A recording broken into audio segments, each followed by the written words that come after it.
உறவுகளுக்கு வணக்கம். இன்றைக்கி நம்மளுடைய கேப்சிங் ஃபுட் சேனலில் நம்ம பார்க்க போகிற சமையல் வந்து ரொம்ப வித்தியாசமானதுன்னு எப்போதும் சொல்கிற மாதிரி சொல்கிறேன். ரொம்ப உண்மையாகவே வித்தியாசமானது. அதாவது இந்த ரெடிமேட் நூடுல்ஸ் வச்சு நம்ம அதை என்ன ஸ்டைலில் செய்கிறோன்றது தான். வெங்காயம், ஒரு தக்காளி, தண்ணி ஊற்றிக்கிறோம்.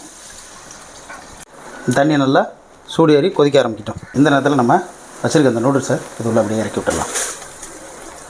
இந்த நேரத்தில் இந்த ரெடிமேட் நூடுல்ஸுன்னு இருக்கிற அந்த மசாலா கொடுப்பாங்கள்ல, அந்த மசாலாவை நம்ம அதில் கொட்டிக்கலாம்.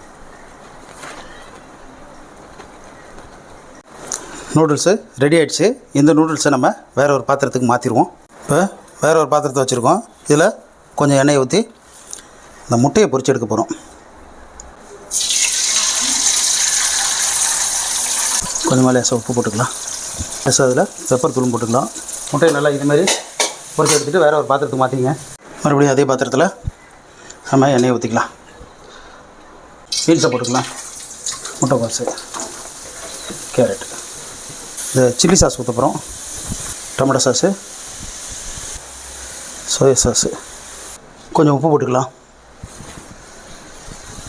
அடுத்தது மிளகாய்த்தூள், கரம் மசாலா, அடுத்தது கேப்சிகம், அதையும் போட்டுங்க. இந்த நூடுல்ஸை ஏற்கனவே செஞ்சு வச்சுருக்கோம் இல்லைங்களா, இந்த நூடுல்ஸை அப்படியே இதில் போட்டு எல்லாத்தையும் நல்லா ஒன்றா கிண்டி விடுங்க.